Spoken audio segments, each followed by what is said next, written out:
Well, thanks for the invitation. I've met a few of you already, and I'm really happy to be back and present my work with Jakob and Srini and many others on Connectome-constrained networks, predicting neural responses across the fly visual system. And maybe to start with, I want to not imply that we have an accurate computational model of an entire brain, but I want to ask this question: what would be the first thing you would do with an accurate model of an entire brain? Because I do think it's worthwhile to think about this. And my goal as a physicist and a neuroengineer has been to understand biological intelligent systems. And for me, those are basically made of neurons, neural networks. So neurons that connect to each other, that perform computations that are behaviorally relevant and targeted towards a specific goal. And as modelers, which I guess you all are, and I am also sort of new as a junior in the field, we are good at describing single neuron dynamics, for example, with this Hodgkin-Huxley model that has been basically fitted by hand to the action potentials of a giant axon from a squid.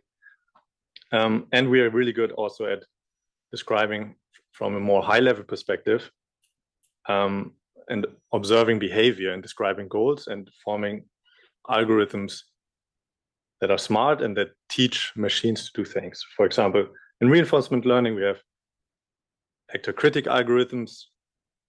So an actor performs the behavior and the critic says, this is good or this is bad, to reach a goal. Or we have generative models. For example, GANs, generative adversary networks, with a similar idea where a generative model generates an image, for example, and the discriminator says this is good or this is bad. And these have been inspired by brains in neuroscience and also have been always associated to brains in neuroscience. Now, in the middle, there's something missing, which is the neural network that leads to these computations and understanding those relationships. And we hope to bridge this with a connectome. So the connectome is really how each individual neuron connects to each individual other neuron in the network. And so today we can now measure a brain connectome of a fruit fly, which is about 0.00015% of a human brain. And it has taken many years and many people to actually do this. So we're really far away from actually measuring a human brain. And the fruit fly that you see on the left, it has like these really characteristic red eyes. So that's the fruit fly melanogaster, basically. One of two or one of several strains, but this one has red eyes, and this is a popular modeling organism. And then we see here the nervous system. It has a brain, it has two optic lobes, and in all these parts there are a lot of neurons and a lot of connections and the ventral nerve cord. And this is a light microscopy image. And now with the recent connectome efforts, the mapping efforts, we basically have now this. So we now know that the central brain has about 127,000 neurons, 53 million synapses, 2.6 million connections. And then there are more neurons and connections in the VNC, for which I don't have the numbers. And the fruit fly is a powerful modeling organism because basically on every step of this pyramid, we can measure data. So one type of this data is also the behavior of the fruit fly. So surprisingly, if one looks at this microscopic animal under the microscope, then it's doing quite complex things. So in this case, it's fighting over a food source. this behavior has been, or these fruit flies have been genetically manipulated to behave a bit more aggressive than usual. So that also demonstrates the power of the genetic tools that we have, and that we can really exploit that because they are so fast in their reproduction. And I'm really not an expert in fruit flies. Many here know this much better than I do. I just want to, for everyone who is not yet convinced that fruit fly is a great modeling organism, I want to point those things out. And now we ask, basically in this pyramid, can we measure a connectome from a fruit fly and build a model? And then with that model and a high-level goal, a task, find the right neural activities, the right computations. So we have the connectome of the fruit fly visual system. We can show it visual input, both the model and the animal, and then we can measure neural activity and see if that is approximately equivalent. And this work I've been enabled to do by Jakob Macke and Srini Turaga, and we've all worked really hard on this, and with all our co-authors, of course. I want to point that out.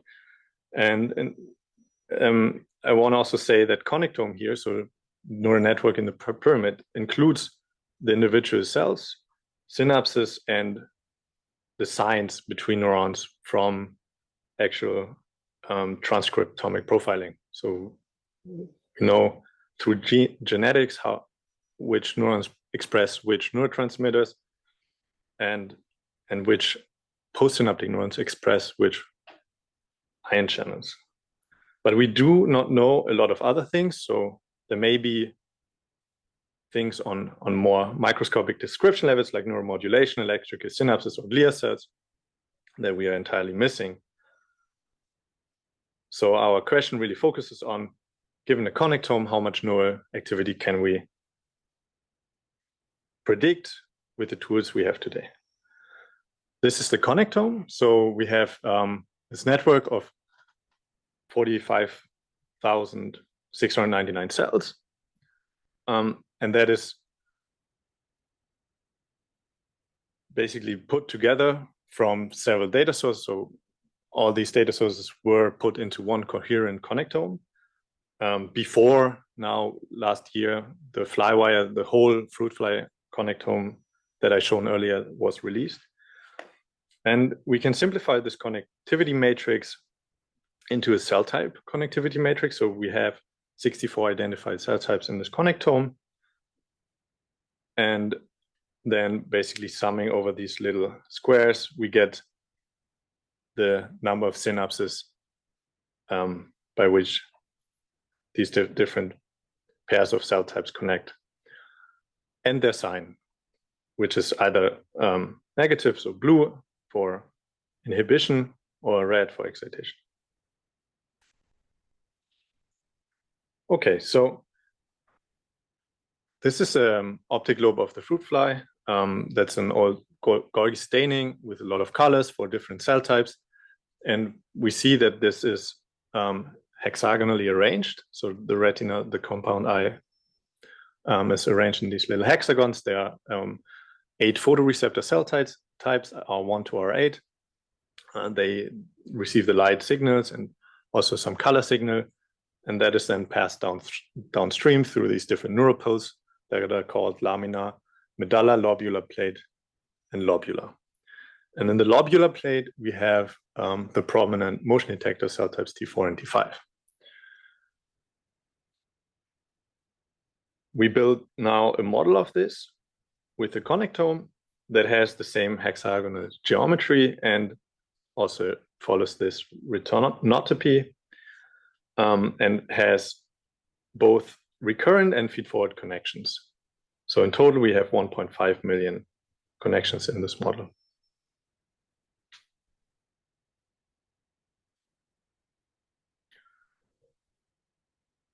A bit more detail on the model. So the model is convolutional, and this convolutional nature is because this network in total is so crystalline. So the same connectivity between cells of the same types is repeated laterally through the eye, and we averaged that across a few columns to get these convolutional filters. So these convolutional filters, they have basically here in these different tiles the number of synapses between a presynaptic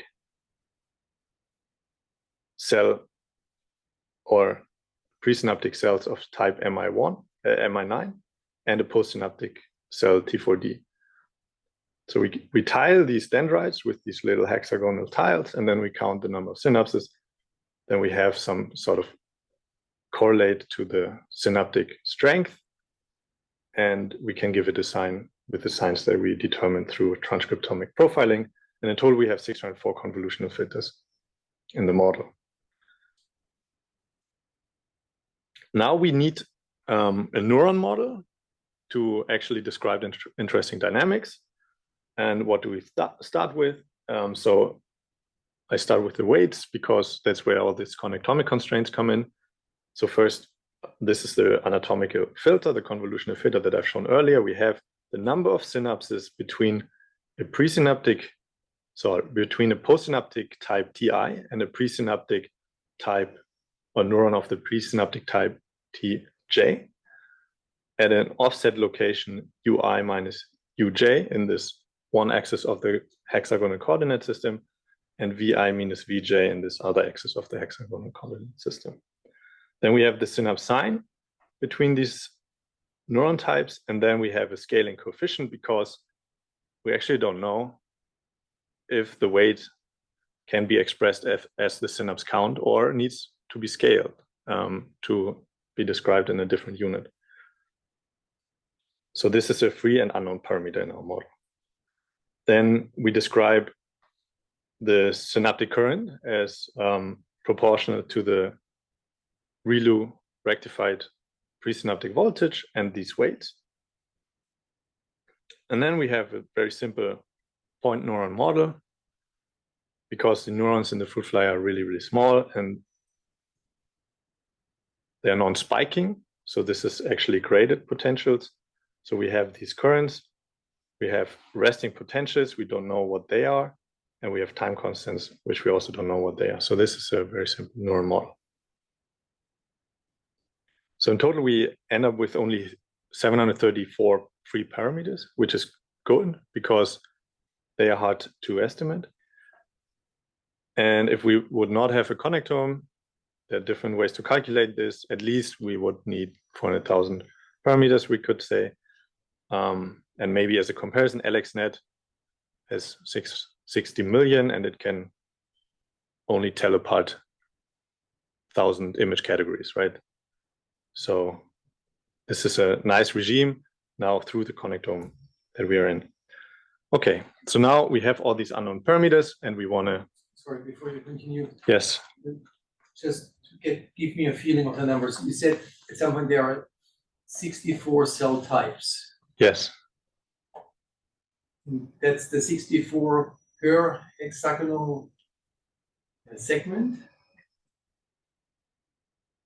Or is in different processing steps? And later you said you have 604 filters. It looks like 64 cell types. They make connections each to 10 different cell types, roughly. Roughly, exactly. Okay. Yes. So I think I forgot to mention here in this little graphic that each like big hexagonal lattice here is sort of representing one cell type. And each individual hexagon inside is representing one individual neuron of that type. And because this is organized in such a crystalline way, we have this retinotopy. So basically every type we can associate to one specific column in the eye. And so that is why we can lay this out in this very regular stacked columns. And so these are now point neurons in our model. They don't have a morphology. And then when we go back to the connection matrix, the 604 filters is really the non-zero entry in this matrix.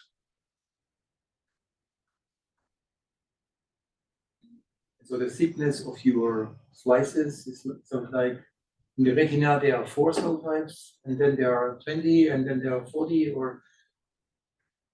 It should be, but it's not. So my graphic is a bit inaccurate here. In the retina, we have 8 cell types. Yeah.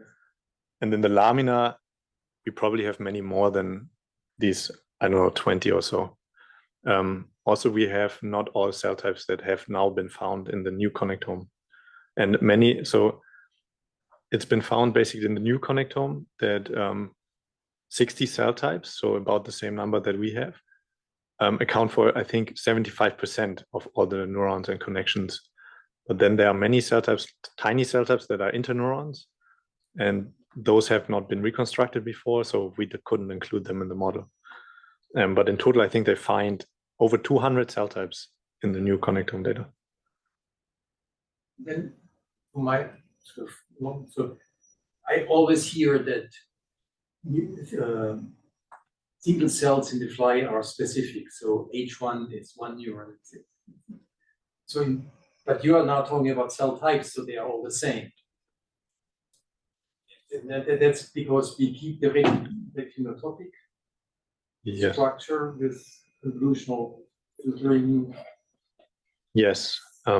So I think there are very few neurons which have big arbors, so basically big morphology, and then there are only very few types that aggregate a lot of global information and project to the central brain. We don't model those yet. So we focused on these motion vision neurons, so this pathway that has been reconstructed, which mostly has neurons that appear once in every column. And we have one big neuron that's called CT1. And we, based on a study, we could model that as individual neurons, the different branches, even though it is basically one big neuron. But it has been found that this is electrotonically compartmentalized. So basically there's independence between the neural activity in these branches. And for new neurons that are big, we don't yet know what we have to do. So it might be that we have to combine point neuron modeling with morphological modeling. We might need to combine graded voltages with spiking neurons also. So there's a lot of challenges, technical challenges actually, to include all cases of neurons.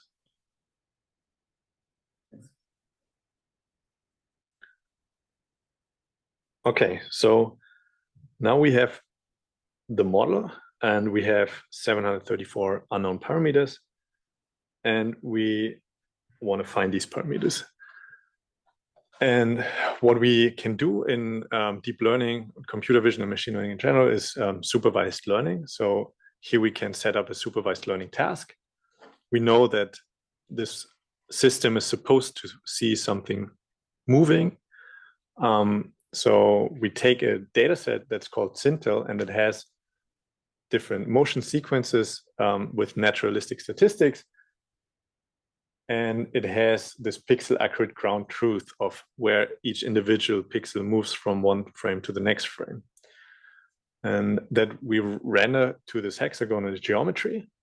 And then we initialize the network in the middle with random parameters in some reasonable range. So we check that just the dynamics don't come out completely wrong or unreasonable, because sometimes they can explode or they can vanish. So somewhere healthy, we initialize it, and then we add these rendered sequences onto the photoreceptors, the R1 to R8. They just all receive the equivalent input. And then we can forward simulate basically this coupled system of differential equations in time. And then in this black box, we see all the neurons and the cells that we decode from. So then we have this little decoder here on the right. That's a fully convolutional network. So it does not do any temporal computation, which is required for motion detection. It really just reads out in a very simple way these feature maps, and then tries to predict the ground truth motion in the video. And then we can compute the error between these two motion fields. And we can use backpropagation through time to find or to update better parameters that predict the motion better. And we do this a bunch of times, and then we find that different networks with equivalent initializations or equivalent training, they might find different solutions. So we in total do this for 50 times, but we could do it for 100 times or 1,000 or maybe only 10 times, just to find basically a better idea of the whole solution space. And then we can ask basically the next question, are these models predicting any meaningful neurocomputation? And there in fly vision as the field, I think we are spoiled because we have a lot of experimental data, and I mean, as well as the connectome, as well as the genes.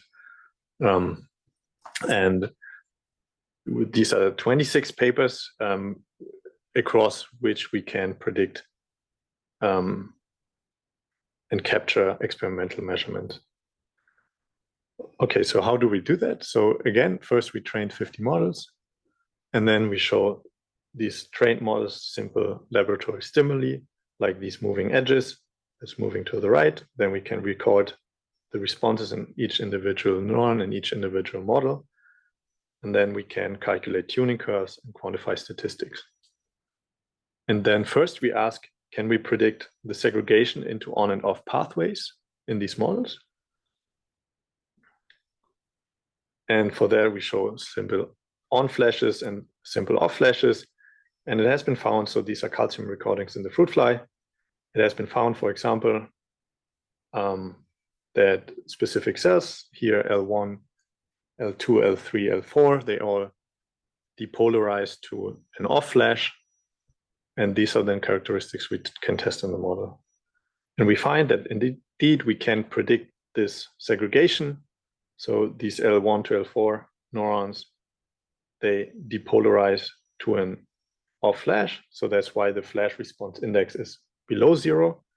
Neurons that depolarize to an on flash, for those, this index is above 0. So this is a summary of their voltage traces. And then each individual point in these violins is one of the 10 best models on the task. And these are all cells for which this property is known and has been described in the literature. And we find on average, so the median across these models is always on the right side of the model. And then we also have all these other cell types for which this property has not been characterized.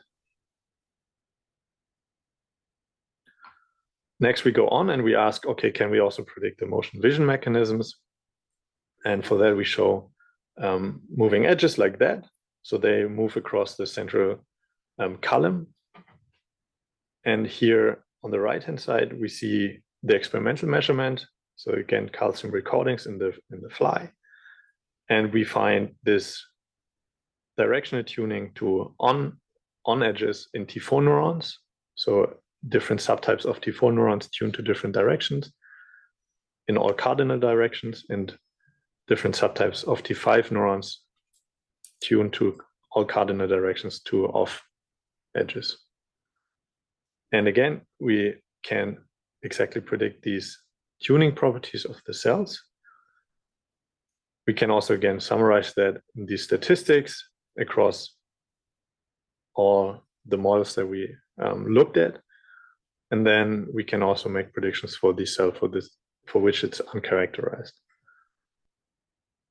And the connectome now also allows us actually to go deeper into this motion tuning mechanism and look at the individual currents that may contribute to this mechanism. So here's one voltage response to a preferred direction edge. So preferred direction means for this cell, that's a T4C cell. Actually, that's upwards tuning to on edges. So preferred direction is this motion, and then the null direction is the opposite motion. And then in the preferred direction, we get a big response. In the null direction, we get no response. And then we can find in these inputs.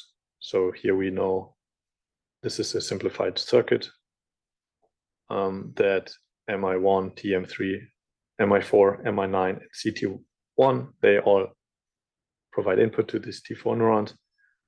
and these may be the occurrence for these two opposite motion directions.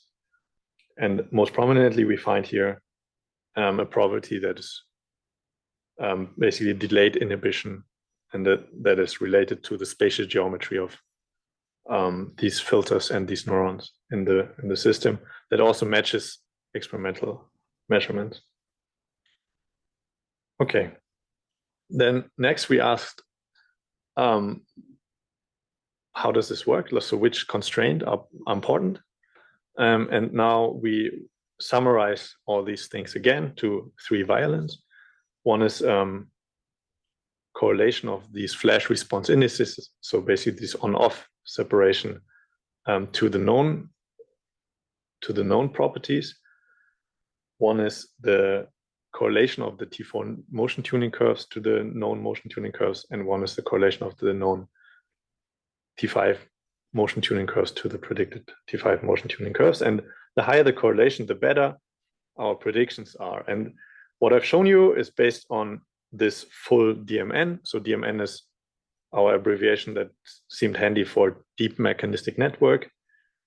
And this contains or includes constraints from the connectome that are all the blue ones, so cell type connectivity, single neuron connectivity, synapse counts, and synapse signs.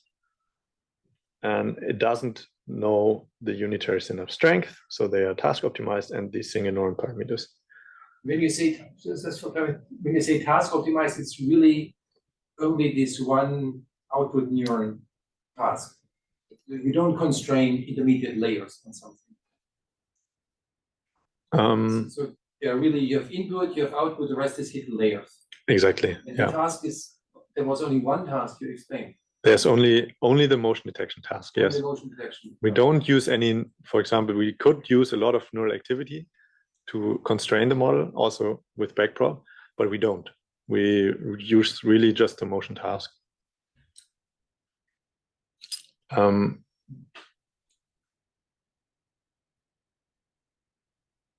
So the motion task and this network that we have, they are really well fitting together. That is known, right?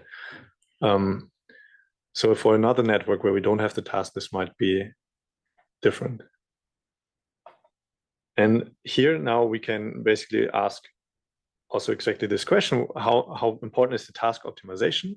And we give an answer to this by just randomly initializing parameters, like we do in the beginning of training, and evaluating all these tunings. And we find that the connectome is a very powerful constraint, because even with random parameters, we get sort of good tuning predictions. So in case where we don't know the task, one way is to simply randomly initialize and forward simulate the whole structure, and you might get the right predictions. For quick clarification, when you say you pick the single neuron parameters random, like which range do you pick? Because I guess if they wouldn't be in the same range, then you would actually get some really bad. Yes. We sort of picked a range that we thought was healthy and was reasonable, and we also initialized these networks with. So if we were completely naive, these would look a bit worse. Yeah. How good is this random one in the supervised task? It's not good. It cannot do it. So I don't show it here.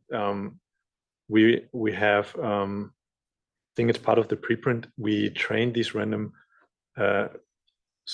we initialized them randomly, and we only trained the decoder, and it cannot solve the task. Okay, and then one more comparison I want to show is this, where we basically don't have connectome. We only have the cell type connectivity that we still need to evaluate the tuning. And unsurprisingly, we cannot predict the tuning of these neurons well. Okay, so now we've seen in all these tunings that I've shown and all these violins that there's substantial variability. So we also ask how similar are predictions from these equivalently trained models. And to do this, we now show we cluster them in activity space. So we show our naturalistic data set to these models, and we get responses for these neurons and all these models, and then we compute UMAPs of these high-dimensional voltage traces to 2D, and then in those dimensions we can simply cluster them and look at the different clusters of solutions. And what we actually find, so here actually this graphic explains it much better. So we have one cell, we choose one cell, then we have 50 voltage traces to our naturalistic movie. That's in total 30 minutes. And then we embed this to 2D. Then we run a clustering in this embedding space. And then we can basically, group them together in different clusters. And this strongly clustered. So this was something that was surprising to us. And then we can now look into what these different clusters basically mean. And before we do this, here we have these little numbers. So these little numbers are the average task error of these clusters. So we see basically that these models from the circular clusters, or all these traces, they have the best task performance or the lowest task error. And these ones, these few in the triangular cluster, have the second best, and with a little bit of a distance, this cluster has the worst. Okay, and then we basically find in these clusters, again with our simple stimuli, that they perfectly separate this, what we find, into hypotheses for the tuning of the cell. So in the first cluster, this T4C cell always tunes upwards to on edges. And then in the second cluster, it always tunes downwards. And in the third cluster, where we also had this bad task error, it does not tune at all.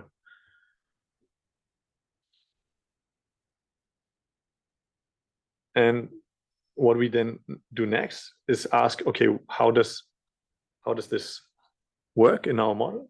So how can we explain these sort of symmetries?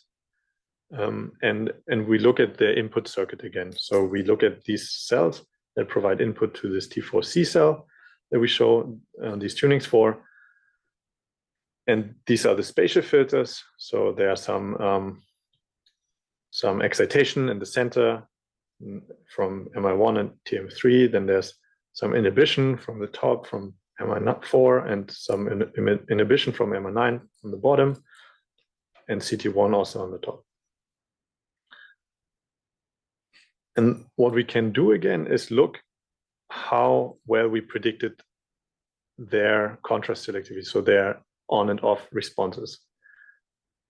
And then we find that actually only the first cluster has these known properties to MI4 and MI9, but these other two clusters, they fail to predict the correct contrast selectivity. And it's, in particular, the symmetry here seems to be MI4 and MI9. So MI4 is known to be on-selective, and in this cluster, it's also predicted to be on-selective. And MI9 is known to be off-selective, which is also here predicted correctly.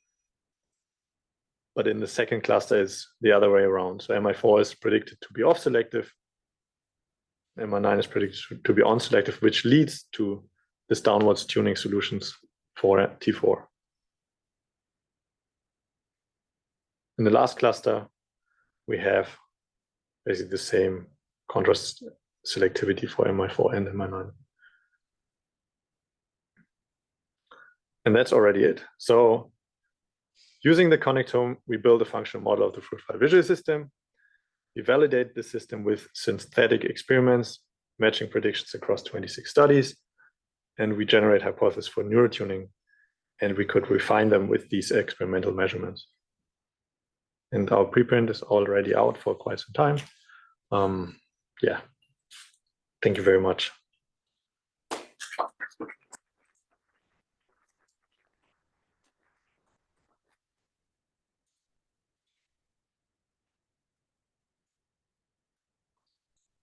Yeah, questions? Yeah. So could you give an intuition why these two specific populations seem to be sort of balancing out each other and not like one of them and another one. So like, you know, that the one that is off, I would imagine that it can switch with any of the other ones, but why that specific one? Yeah, that's a really good question. So we find that our model implements a motion detecting algorithm that's called a Balolevic detector, and that works in the following way. So basically, if there's an edge, so you have a neuron that has two inputs, one is excitatory and one is inhibitory, and then there's an edge moving, let's say from this side, and first hits the excitatory input. So then the neuron receives a lot of excitation, then the edge hits the inhibitory input, but the neuron is already excited, right? Because it already has received the excitation. Now, if you move the edge from the other side, you first hit the inhibition, and now add a little bit of delay to the inhibition, and then exactly when the inhibition arrives, the edge also arrives at excitatory input, and the excitation and the inhibition arrive at the same time. And then the whole response of the neuron is cancelled. And this is basically what the model implements. So, and this depends on this axis of motion, right? So here we see that MI4 and MI9 are aligned on this axis. So MI4 is at the top of the center and MI9 is at the bottom of the center. And this is where the symmetry comes from. So in other T4 cell types, they basically receive the same equivalent input, but rotated by 90 degrees. And then we see the exact symmetry, but also rotated by 90 degrees.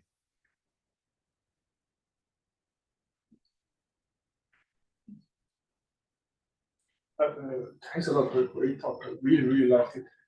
But I want to try to understand the really importance of the connectome. If you go back to the comparison slide that you have,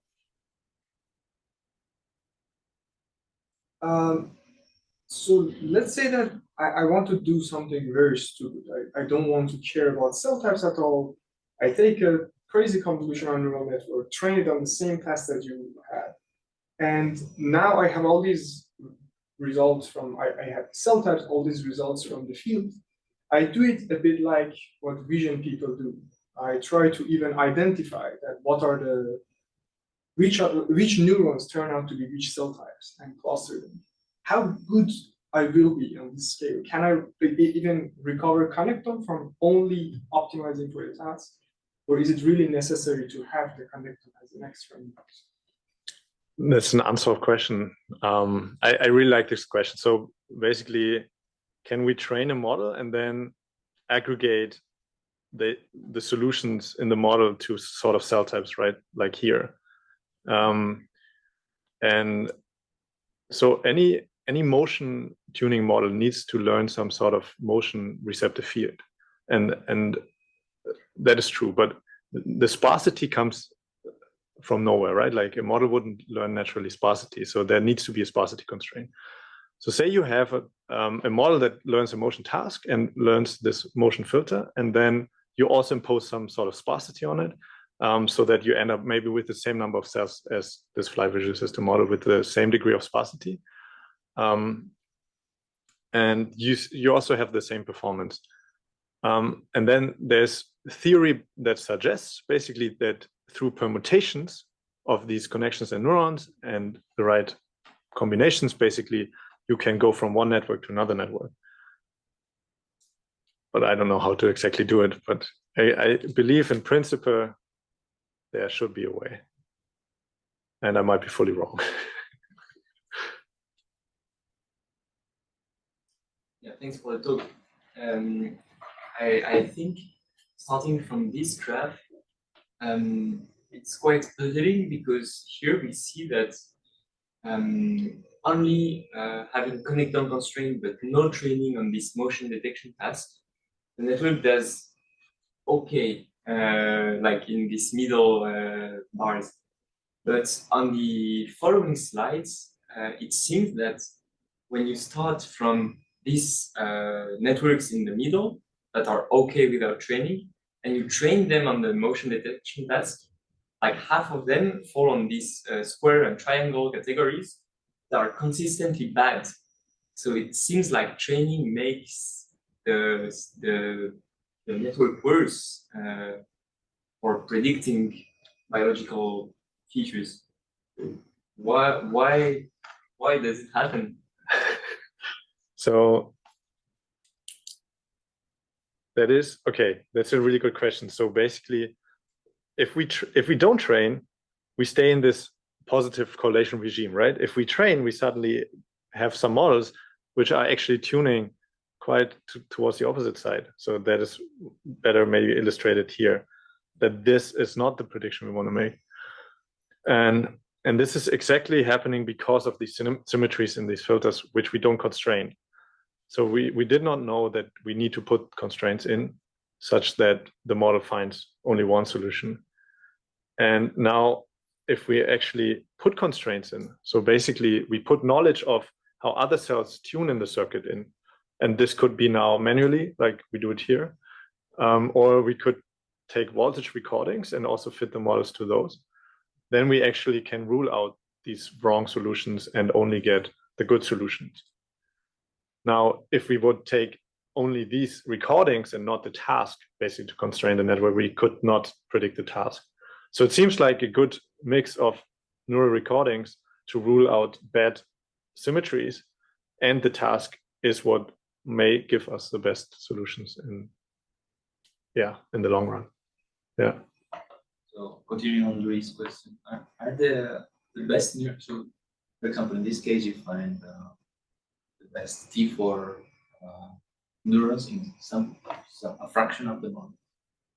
And is the same fraction of models also showing best activities for another type of neurons, or some models are best on one set? I don't know. So yeah, in principle, we have not yet explored how much correlation there is in these solutions, right? So we could go in this cluster of solutions and look then into if these models also predict better solutions for other neurons. We do know that, for example, there are also symmetries between cell types. So then if a T4C cell does not tune, it doesn't need to mean that there's no cell not tuning upwards, basically.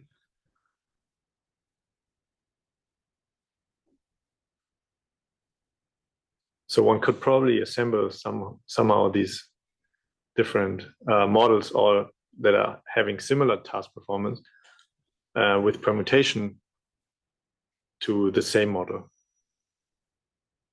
Final question. Thanks for the talk. Very good stuff.